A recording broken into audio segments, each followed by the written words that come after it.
The sky above Velar 9 was a deep purple, filled with slow-moving clouds that glowed faintly in the light of its twin suns.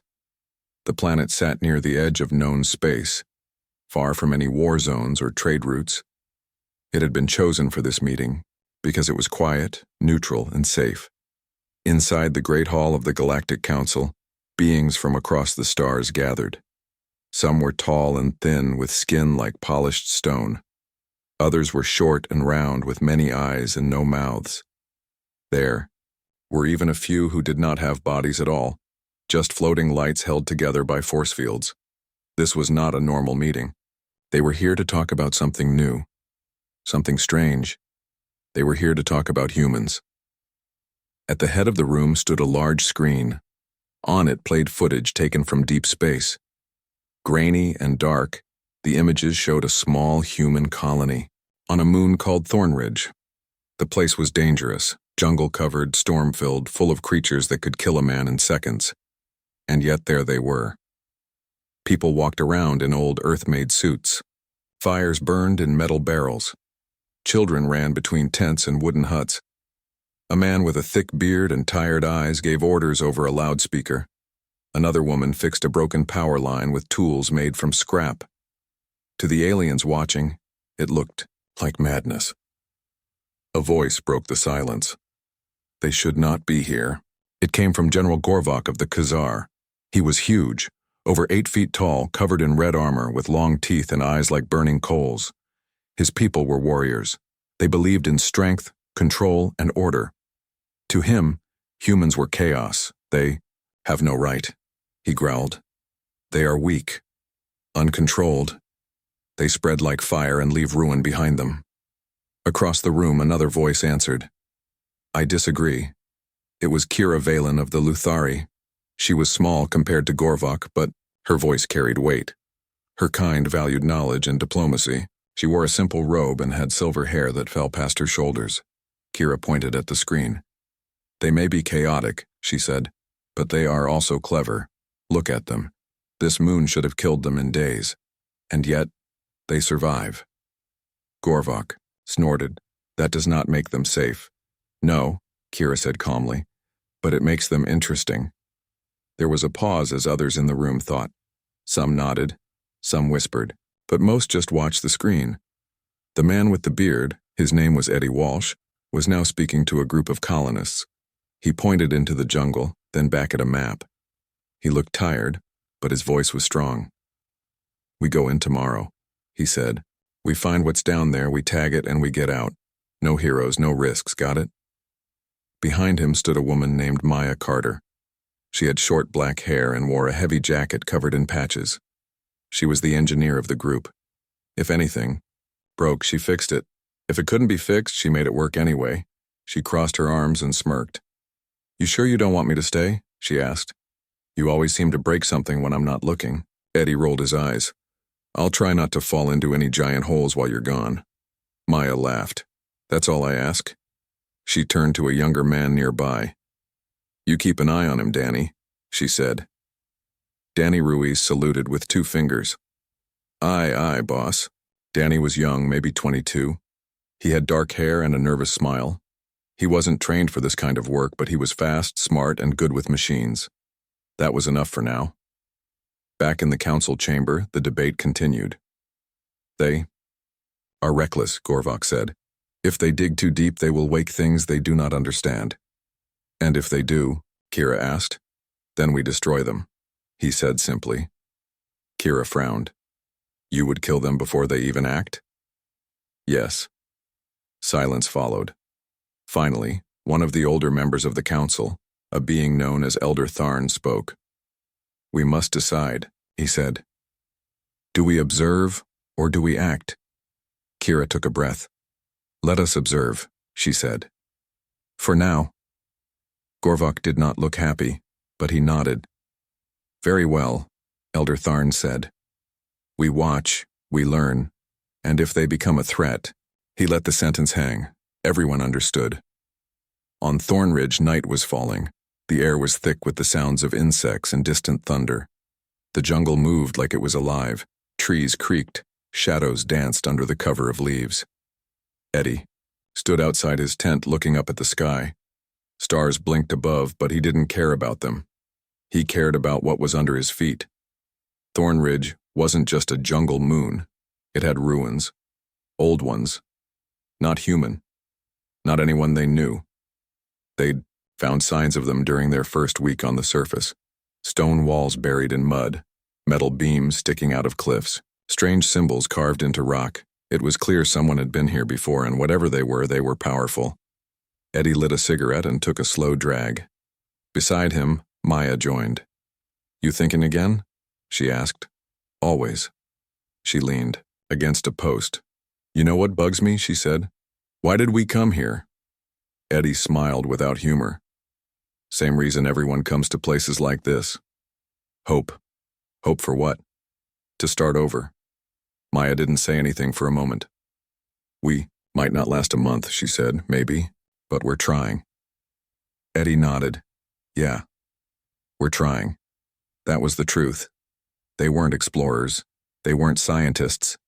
Most of them were runaways, ex-soldiers, and people who had nothing left to lose. But they were trying, and now they had a mission. Tomorrow, Eddie and a small team would go into the jungle.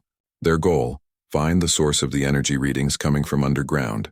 Something was down there, and they were going to find out what.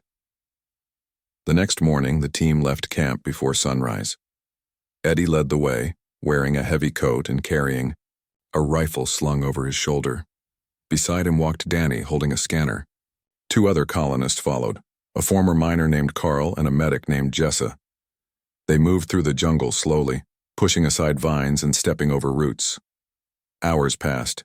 The heat grew worse. Sweat soaked through their clothes. Bugs bit their skin. Still, they kept going. Then Danny stopped. "Wait," he said. He pointed at his scanner. "There's something big ahead. Metal, deep underground." Eddie stepped forward. "What kind of metal?" Danny frowned. "I don't know. It's not like anything we've seen." They pressed on. Eventually, they reached a clearing. In the center was a hole, not a natural one. This was cut into the earth, lined with stone and metal. It looked like a door. Eddie looked down into the darkness. "Well," he said, "guess we found it."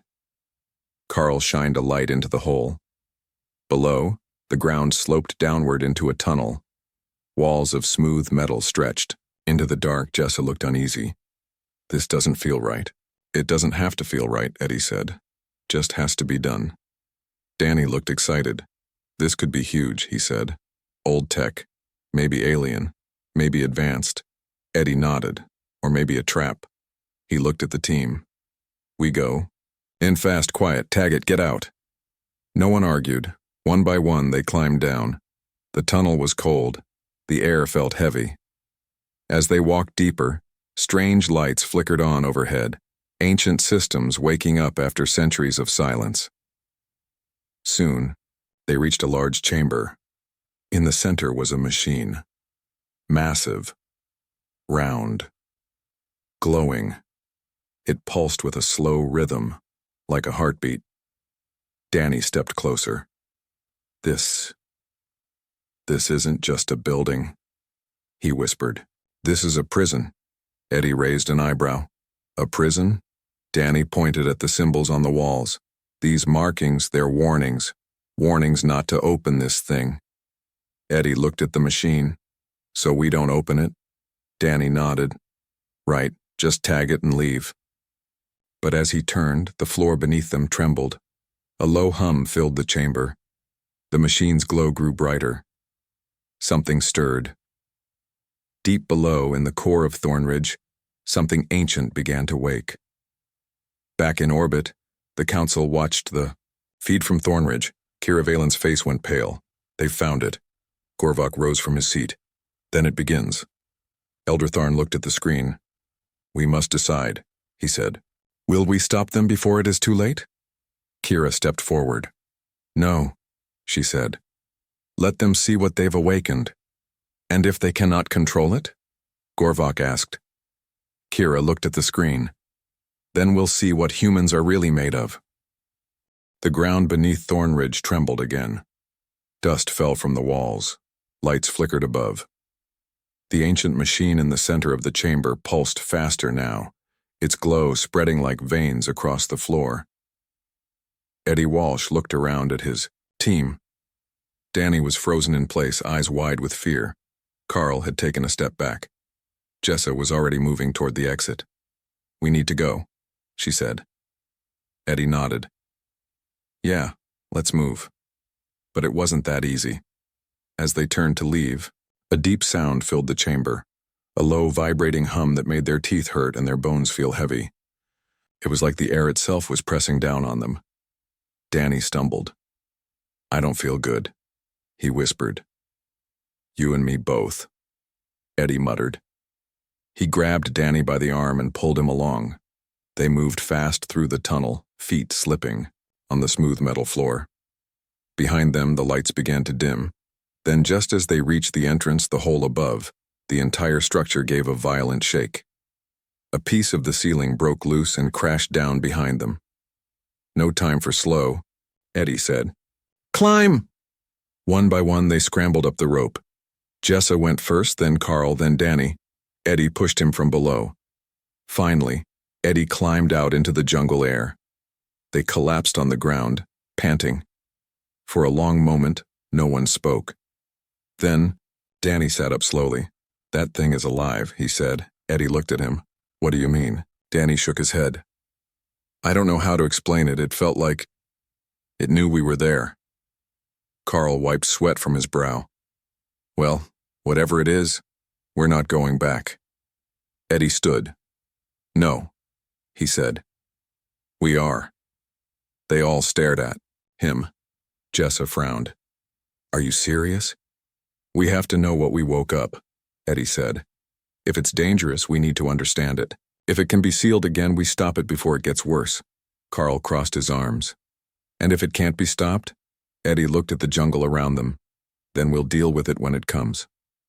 Back in orbit, the Galactic Council watched the footage in silence.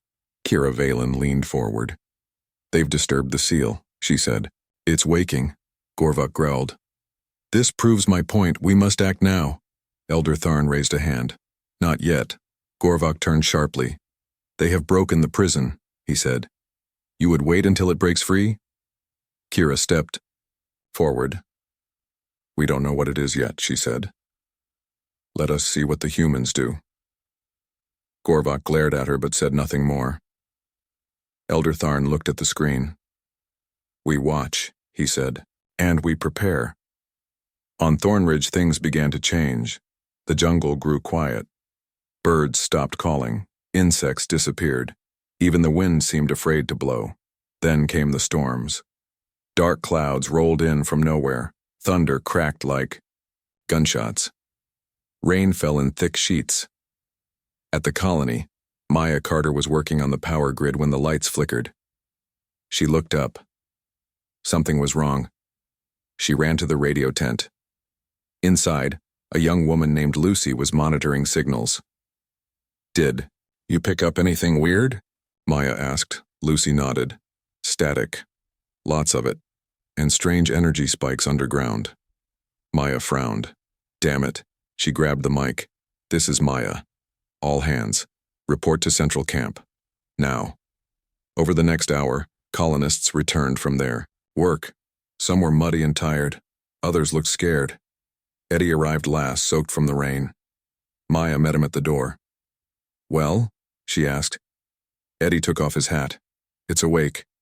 Maya cursed under her breath. "How bad is it?" "I don't know," Eddie said. "But I think it's trying to get out." She looked at him. "Then we need a plan." Eddie nodded. "We start with defenses." They spent the next day preparing. Tents were moved closer together. Fences were built. Lights were set up around the perimeter. People who knew weapons trained others. People who didn't dug trenches or stacked supplies. Danny stayed close to Maya. He hadn't been the same since the trip underground. "I keep hearing something," he told her. "In my head." Maya put a hand on his shoulder. "Get some rest. You'll be fine." But he didn't sleep that night.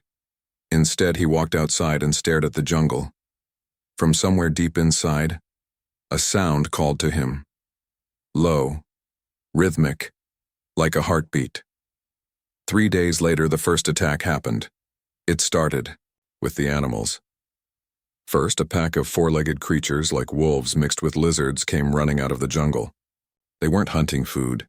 They were hunting people. 2 colonists were killed before the attackers were shot down. Then came the birds, huge black-winged things that dived at the camp, tearing at tents and roofs. By morning, the colonists were exhausted. Eddie stood on top of the command post, looking out over the jungle. "They're being controlled," he said. Maya joined him. "You think it's doing this?" Eddie nodded. "It's testing us, seeing what we can handle." Maya folded her arms. "If it's trying to scare us away, it's not working." Eddie smiled without joy. "No, it's not." That night, Maya found Danny sitting alone near the edge of the camp. His eyes were red. He looked tired. "You okay?" she asked. He didn't answer right away. Then he whispered, "It talks to me." Maya crouched beside him. "What does it say?" Danny looked at her. "It says I should open the gate." Maya's stomach twisted. "There is no gate," she said firmly. "There's only the hole we found." Danny shook his head. "There's more," he said. "Down there, rooms, doors, and something waiting behind them." Maya stood. "You're not going back down there," she said. Danny looked up. "But what if it wants to come out?" Maya grabbed his shoulders. "Then we stop it. Together." Danny blinked. "Together," she nodded. "Yes, together." Back in orbit, Kira Valen studied the data coming from Thornridge.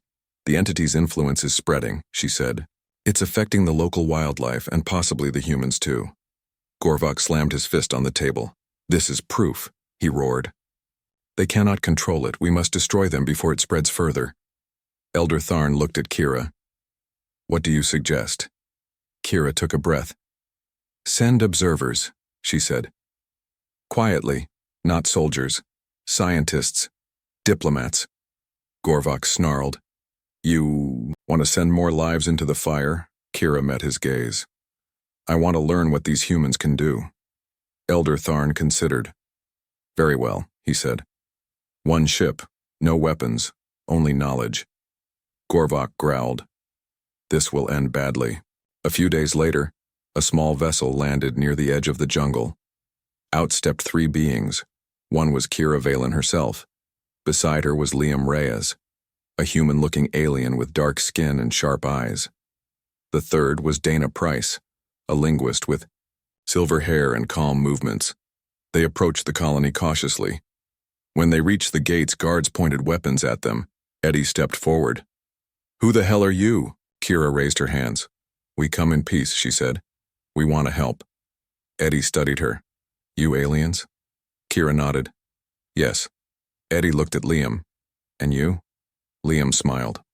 "Born on Earth," he said. "Just not raised there." Eddie lowered his weapon slightly. "Why are you here?" Kira looked at the jungle. "To stop what you've started." Eddie sighed. "Then you'd better come inside." In the command tent, Kira explained everything. The council, the warnings, the danger of the prison. Eddie listened quietly. When she finished, he leaned back in his chair. "So you think we woke up a monster?" Kira nodded. "We believe so." Eddie looked at Maya. She nodded too. "We've seen things," she said. "Animals acting crazy. Danny hearing voices." Kira looked. Concerned. "Danny?" Eddie motioned to the boy. "This is him." Kira walked over. Danny looked up at her. "I hear it," he said softly. Kira knelt. "What does it say?" Danny whispered. "It says it's hungry." Kira stood. "This confirms it," she said. "It's reaching out, trying to use your minds." Eddie rubbed his face. "So what do we do?" Kira looked at him. "We try to seal it again." Eddie raised an eyebrow. "Try?" Kira nodded. "Yes, try." Eddie looked at Maya. She gave him a half smile. "Well," she said, "we've come this far." Eddie nodded. "Then let's finish it." The jungle was silent. Not the peaceful kind of silence you get after a storm, but the heavy, waiting kind. Like the world had paused and was holding its breath. Eddie Walsh stood at the edge of the hole they'd found days ago, the entrance to the ancient structure beneath Thornridge, the prison. Beside him were Maya Carter, Danny Ruiz, Kira Valen, Liam Reyes, and Dana Price. They were going back down. No one looked happy about it. Danny stared into the dark opening with wide eyes. His hands shook slightly. "I don't want to. Go," he whispered. Maya put a hand on his shoulder. "I know," she said. "But we have to." He nodded slowly. "Okay." One by one, they climbed down the rope into the tunnel below. The air was colder here, thick with something that didn't feel quite right, like the walls themselves were watching them. As they walked deeper, the lights above flickered again, waking up as if in response to their presence. Liam ran his fingers over the symbols carved into the walls. "These markings," he muttered. "They're warnings not just about what's inside, but about who might try to open it." Dana frowned. "Meaning?" "They say only those who understand power should touch this place." Eddie snorted. "Well, that's us then." Kira gave him a sharp look. "You don't belong here, Eddie." He met her gaze. "Neither do you." She didn't argue. They kept moving. After a few minutes, they reached the large chamber where the machine pulsed in the center. It was bigger than before. Or maybe it just felt that way. Its glow was stronger now, the hum louder. Danny stepped forward without realizing it. "It's calling me," he whispered. "No," Maya said quickly. "You stay with us." She grabbed his arm and pulled him back. Eddie looked at Kira. "What now?" She studied the machine. "We need to find the control system," she said. "If there's a way to reseal this thing, it'll be here." Liam scanned the walls. "There's a panel here," he said. "But I can't read the language." Dana joined him. "It's not a language," she said. "It's a pattern. A code." She touched part of the panel. The room changed. A low sound filled the air. The floor lit up with glowing lines. The walls moved, revealing new paths. One door opened ahead of them. Danny gasped. That wasn't there before. Eddie drew his gun. "Let's see what's behind door number 1. They entered the next room carefully. This space was different from the last. Colder. Darker. In the center stood a tall pillar covered in strange symbols. Around it, smaller machines floated in midair, spinning slowly like planets around a sun. At the base of the pillar was a console. Kira stepped forward. "This is it," she said. "This is the control." Liam examined the interface. "It's damaged," he said. "Old. Maybe broken." Maya crouched beside the console. "I can fix it," she said. "Give me time." Eddie looked around nervously. "We don't have much." Maya ignored him and started working. Wires dangled out of the side of the panel. She pulled tools from her bag and got to work. Meanwhile, Danny wandered toward the pillar. He reached out. "No," Kira shouted. Too late. His fingers brushed the surface. The room went white. Back on the surface, the sky cracked open. Lightning danced across the clouds. Winds howled through the trees. Animals screamed. Inside the colony, people ran for cover. Maya woke up first. Her head hurt. Her ears rang. She sat up. Everyone else was on the ground too, except Danny. He was standing in front of the pillar, eyes wide, mouth open, and he was smiling. "Danny," Maya said weakly. He turned to her. "They showed me," he whispered. Maya stood. "Showed you what?" Danny pointed at the pillar. "The truth." Kira stood slowly. "What did you see?" Danny looked at her. "They built this place to hold it," he said, "to stop it from spreading, but it's not just locked away, it's learning." Eddie got to his feet. "Learning what?" Danny turned to him. "How to escape." Silence filled the room. Then Kira spoke. "We have to move fast." Maya was already at the console. "I've got part of the system back online," she said. "But I need more time." Eddie looked at Danny. You okay to help? Danny blinked. I'm fine. He walked over to the console and began helping Maya. Together they worked. Liam and Dana checked the readings. This energy spike, Dana said. It's not random. It's a signal. Kira frowned. A signal to who? Dana looked worried. To others like it, Eddie cursed. So we didn't just wake one monster? No, Kira said. We told the galaxy where we are. Above, in orbit, the Galactic Council watched the data stream in. Gorvok slammed his fist on the table. This proves it, he growled. They have doomed us all. Elder Tharn looked at the screen. They may yet prove us wrong. Kira's voice came through the comms. They are trying to reseal the prison, she said. But they need time. Gorvok turned to Elder Tharn. We must act now. Elder Tharn looked at him. And if we destroy them and the seal breaks completely? Gorvok hesitated. Elder Tharn continued. We wait. We watch. Gorvok growled but said nothing more. Back underground, the team was running out of time. The machine pulsed faster now. The hum grew louder. The floor trembled. Maya wiped sweat from her brow. I think I've got it, she said. Danny looked at the screen. There's a failsafe, he said. A self-destruct sequence. Eddie raised an eyebrow. Can we use it? Danny nodded. But it will destroy everything down here, including the prison. Kira looked uneasy. If we trigger it, we lose all knowledge of this place.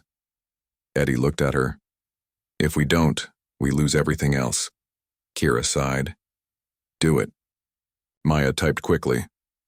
Lights flashed red. An alarm began to blare. A deep voice echoed through the chamber. Seal breach detected. Containment failure imminent. Emergency protocol engaged. Danny backed away from the console. It's starting. Eddie pointed toward the exit. Move. They ran. Through the tunnels. Up the ropes. Out into the jungle.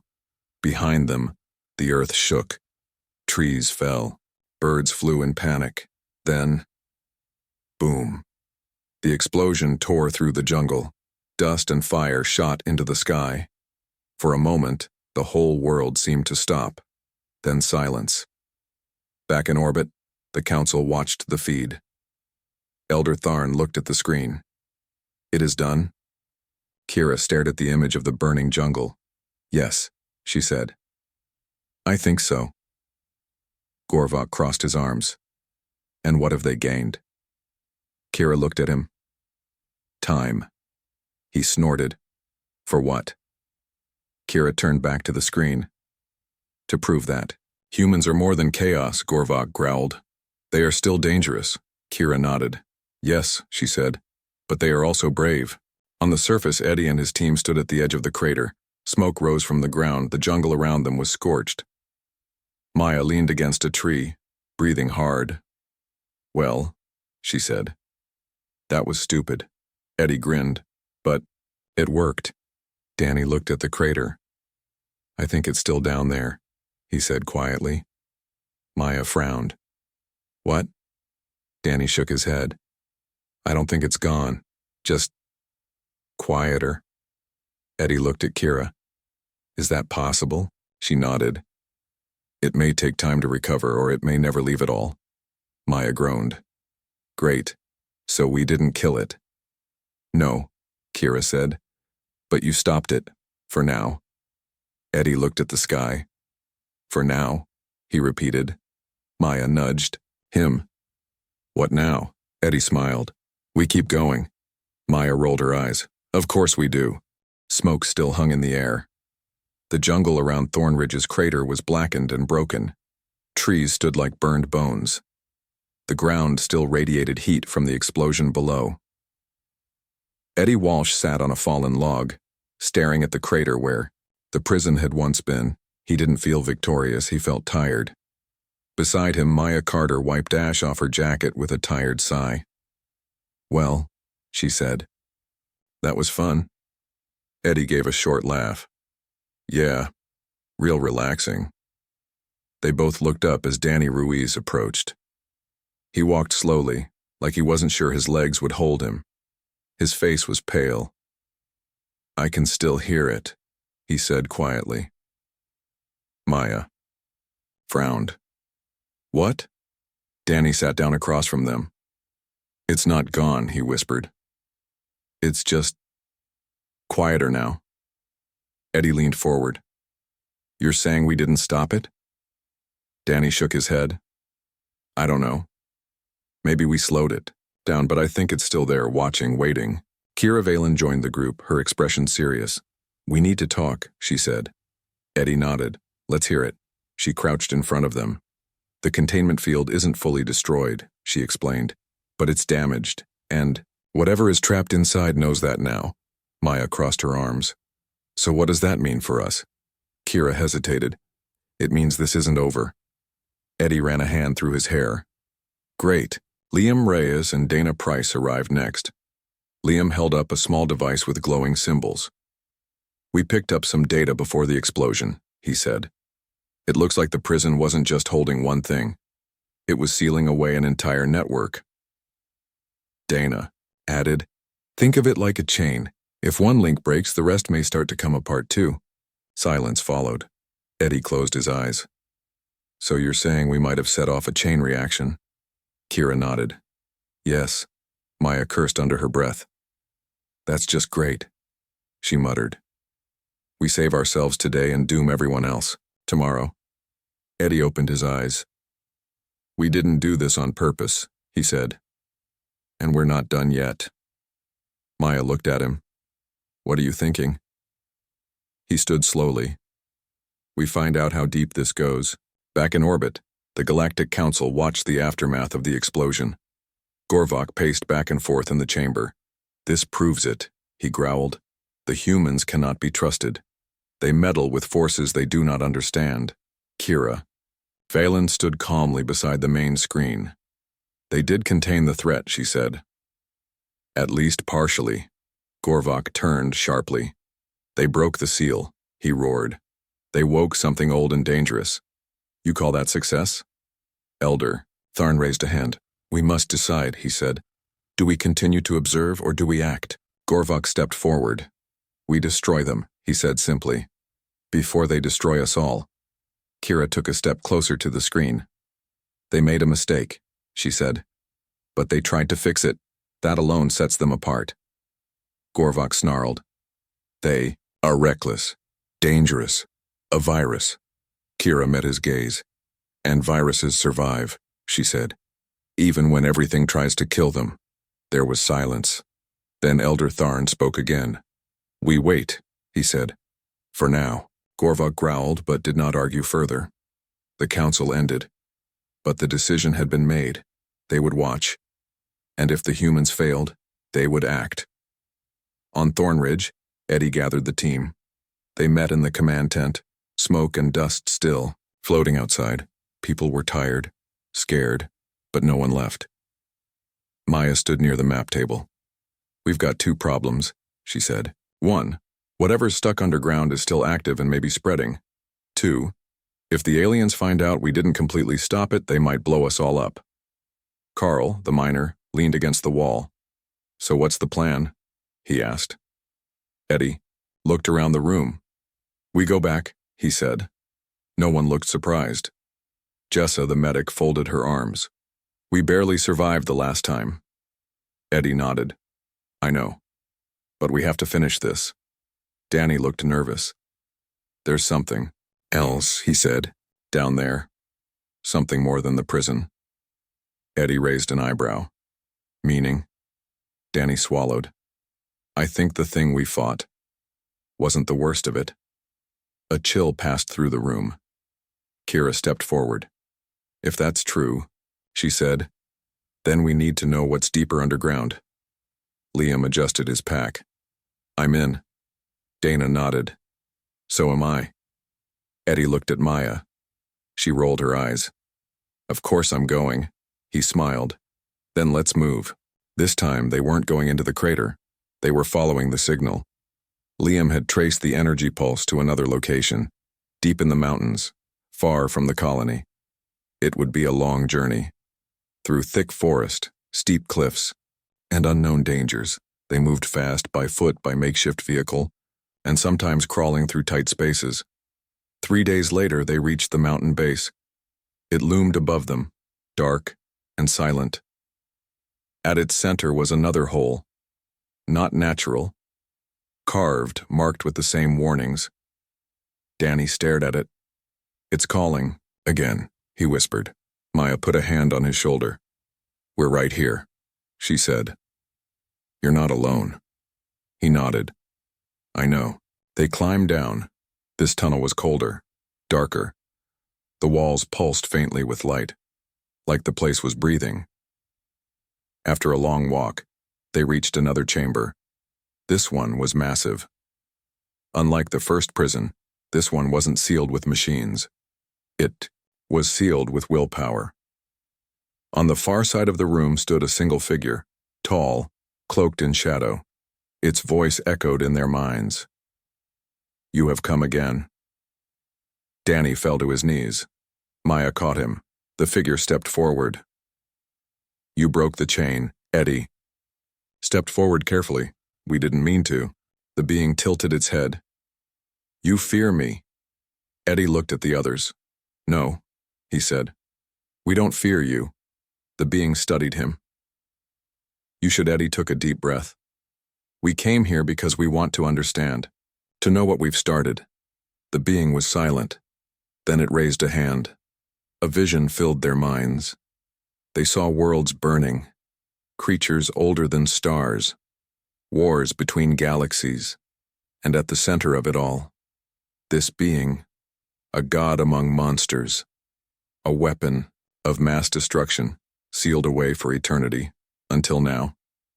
The vision faded. Danny gasped. The being spoke again. "I offer you power." Eddie narrowed his eyes. "For what?" "Freedom," it said. "For me. And strength for you." Eddie looked at Maya. She shook her head. "No deal," she said. Eddie turned back. "We don't want your power." The being paused. "You refuse?" Eddie nodded. "We risked everything to seal you once. We'll do it again. Yao?" Being's voice grew louder. "You are weak." Eddie stepped forward. "No," he said. "We're human." The being looked at them, then it laughed. "Then prove it." The floor cracked open. A storm of darkness surged from beneath. They ran, back through the tunnels, barely escaping. When they reached the surface, they collapsed on the ground, breathing hard, shaking. Eddie looked at the sky. Behind him, the mountain began to rumble. Something was waking up. Again, the sky above Thornridge turned red, not from sunset but from warships. Massive alien vessels hung in orbit, their dark hulls reflecting the twin suns. They moved slowly, silently, like predators circling prey. Inside the Galactic Council chamber, on Velar 9, voices clashed like thunder. General Gorvok stood tall and furious. "This proves it," he roared. "The humans have failed. The seal is broken. The threat is awake." Elder Tharn watched the footage being broadcast from Thornridge. Smoke rose from the jungle. The mountain trembled. Energy pulses flickered across the land. Kira Valen stepped forward. "They tried," she said. "They fought back, and they refused. Power when it was offered," Gorvok snarled. "And still the prison breaks." Kira met his gaze. "They didn't break it," she said. "They were tested, and they passed." Gorvok took a step closer. "You speak as if they are heroes," he growled. "They are reckless children playing with fire." Kira did not flinch. "They are different," she said, "and that difference may be what saves us all." Elder Tharn raised a hand. "We must decide," he said. "Do we act?" All eyes turned to him. Gorvok stepped forward. "Yes," he said. "Now." Kira looked at the elder. "No," she said. "Give them time." Silence filled the room. Then Elder Tharn spoke. "We will wait one cycle," he said. "If the threat spreads beyond Thornridge, we strike," Gorvok growled. "This is madness." "It is caution," Kira replied. Elder Tharn nodded. So be it. The meeting ended, but the storm had already begun. On Thorn Ridge, Eddie Walsh stood at the edge of the colony, staring up at the sky. He saw the ships, dark, silent, waiting. Maya Carter joined him. "They're here," she said. Eddie nodded. "I see them." She crossed her arms. "So what now?" He looked at her. "We finished this." Behind them, Danny Ruiz sat on a crate, holding his head. "It's getting louder," he whispered. Maya crouched beside him. "What's louder?" Danny looked up. "The voice. It's not just in my head anymore. It's everywhere." Kira Valen approached, followed by Liam Reyes and Dana Price. Liam held up a small scanner. "The energy levels are rising," he said. "Whatever is down there, it's waking up fast." Dana frowned. "If it breaks free completely, we won't let it," Eddie interrupted. Kira looked at him. "You can't stop it alone." Eddie smiled without humor. "We've done pretty well so far." Maya stood. "We need a plan." Kira nodded. "We don't have much time." Back in orbit, the alien fleet prepared for war. Weapons powered up. Fighters launched. Orders were given. General Gorvok stood on the bridge of his flagship. "Prepare orbital bombardment," he ordered. "Target all life signs on the surface." "Ado." Khazar officer hesitated, but the council said to wait. Gorvok turned sharply. "They wait," he growled. "I act." He pointed at the screen. "The humans have doomed us all. We end this before it spreads." The officer obeyed. Weapons locked onto Thorn Ridge. Missiles primed. Lasers charged. The order was about to be given when an alarm blared. "Incoming transmission," said the officer. It came from the planet, from Eddie Walsh. The screen lit up. There he was. Standing in front of the colony, camera aimed straight up. He didn't look scared, he looked angry. "This is Eddie Walsh," he said, "commander of the human colony on Thorn Ridge." He paused. "You want to destroy us? Fine, but you should know the truth." He stepped aside. The view shifted, to the jungle, to the crater, to the mountain, then back to Eddie. "This thing wasn't asleep when we got here," he said. "It was failing. The prison was breaking long before we arrived." He pointed upward. "You knew this? You saw the data." Silence filled the bridge. Gorvok clenched his fists. "You think your words save you?"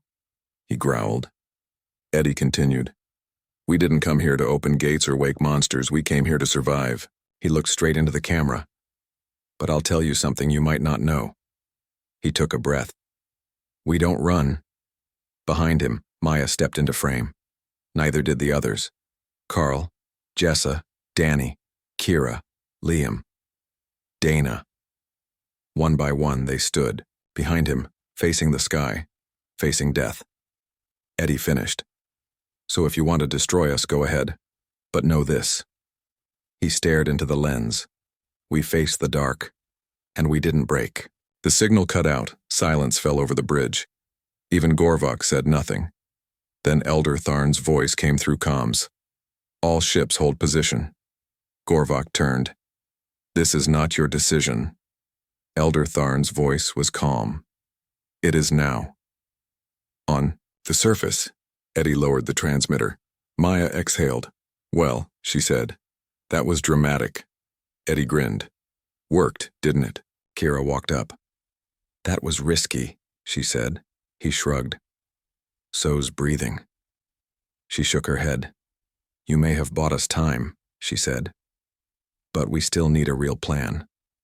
Eddie looked at the jungle. "We go back," he said. "We finish what we started." Maya groaned. "Of course we do." Danny stood slowly. "I can help," he said. They all looked at him. He met their eyes. "The voice," he said. "It's not just speaking to me. It's listening." Maya frowned. "You're saying you can talk to it?" Danny nodded. "I think I can negotiate." Eddie studied him. "You sure?" Danny swallowed. "No," he admitted. But I have to try. Kira stepped forward. If we can use communication instead of force, she said, we might have a chance. Eddie nodded. Then let's go. They left within the hour. This time they weren't going to fight. They were going to talk. Danny led the way. His steps were slow but steady. As they neared the mountain, the air grew heavy. The ground pulsed beneath them. The entity was waiting. At the entrance to the tunnel, Danny stopped. He closed his eyes and he reached out, with his mind, not with fear, but with understanding. You seek peace? The voice echoed inside him. Danny opened his mouth and answered. Yes, a pause. Then, why? Danny swallowed. Because we choose to. The silence stretched. Then the voice spoke again. You are strange. Danny smiled faintly. We know above the alien ships hovered, waiting, watching. In the council chamber, Kira watched the feed. They're trying, she whispered. Gorvok stood beside her. They will fail. Kira looked at him. Maybe, she said. Or maybe they'll show us something new. He snorted. There is no new in old wars. Kira looked at the screen. There is, she said, when you face the dark and refuse to run. The silence inside the mountain was thick. Danny stood at the edge of the chamber, eyes closed, mind open. Around him, Eddie, Maya, Kira, Liam, and Dana waited in tense stillness.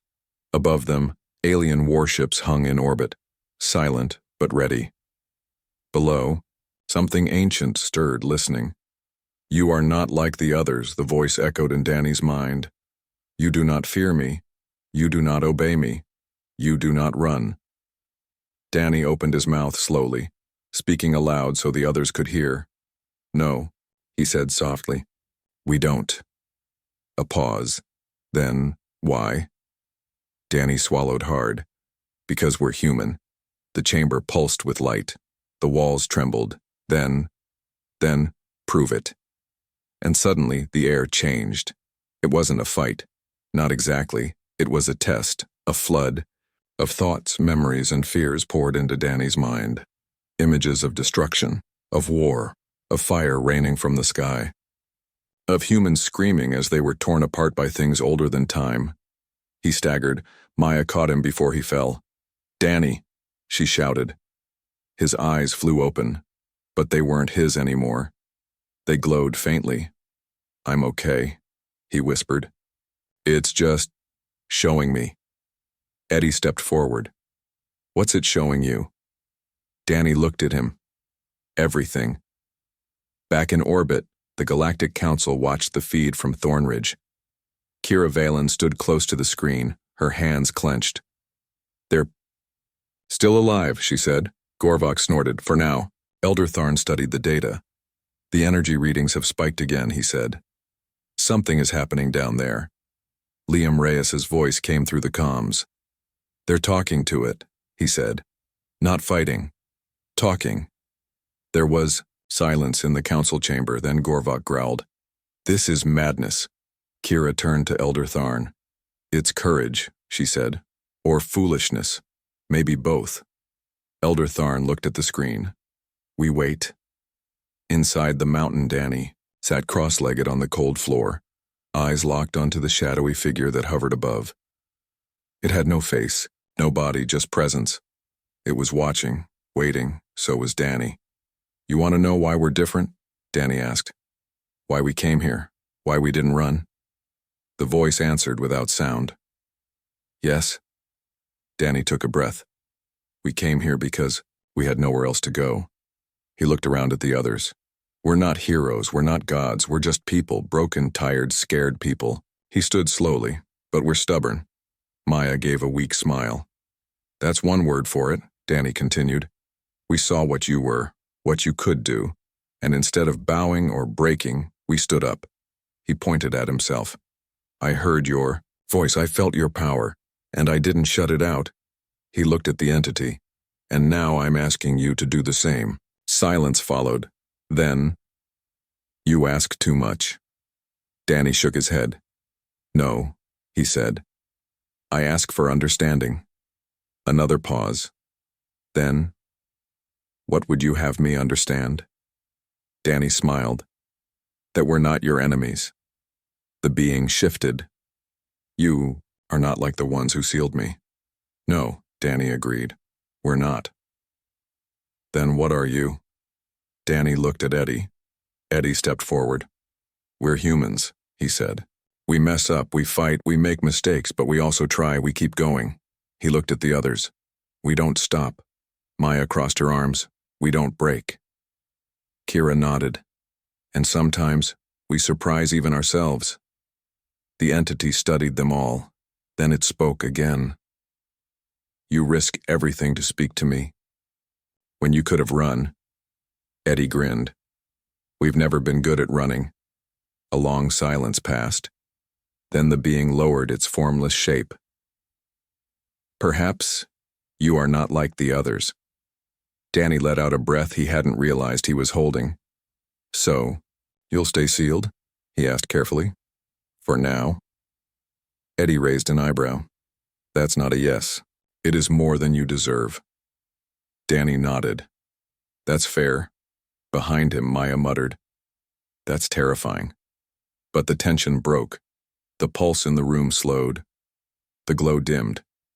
The entity was retreating. For now. Back in orbit, the council. Watch the energy levels drop. Kira turned to Elder Tharn. It's working, she said. Gorvok frowned. They haven't destroyed it. No, Kira agreed. But they stopped it. Elder Tharn studied the screen. They did what no other species dared, he said. They faced the dark and chose to understand it. Gorvok crossed his arms.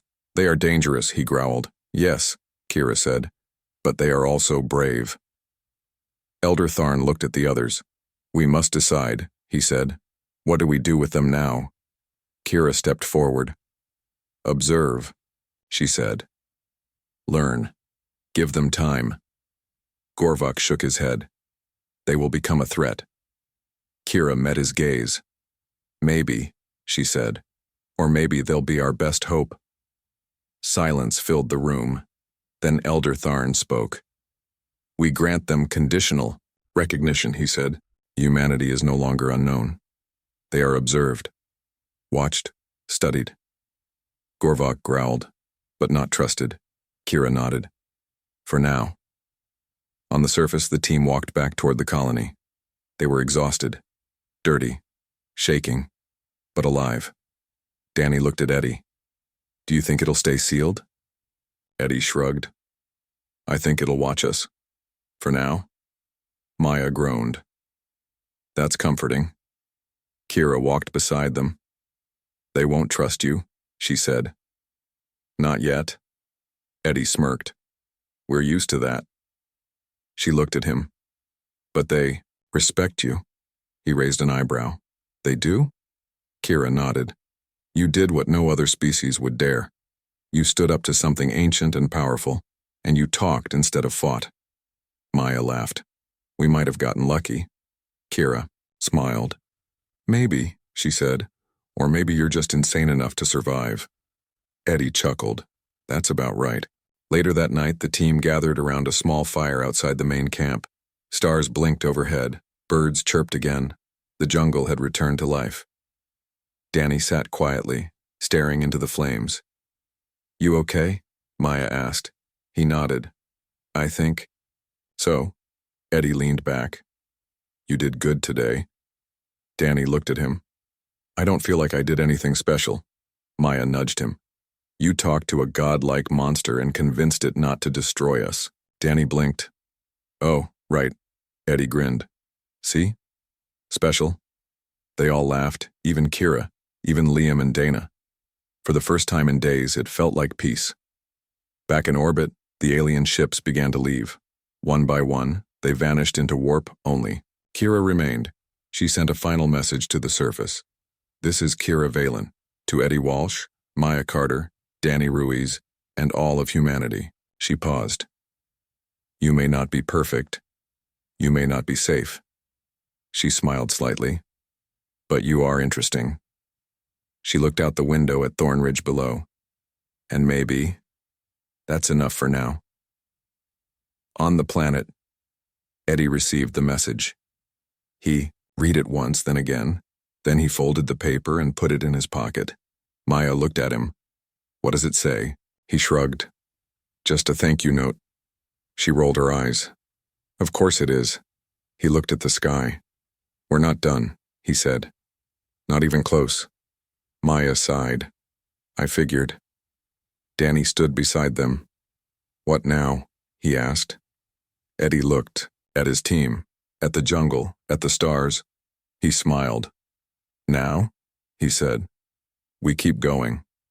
Maya groaned. Of course we do. And so they did, because that's what humans do. They face the impossible. They walk into danger. They talk to monsters, and somehow they survive.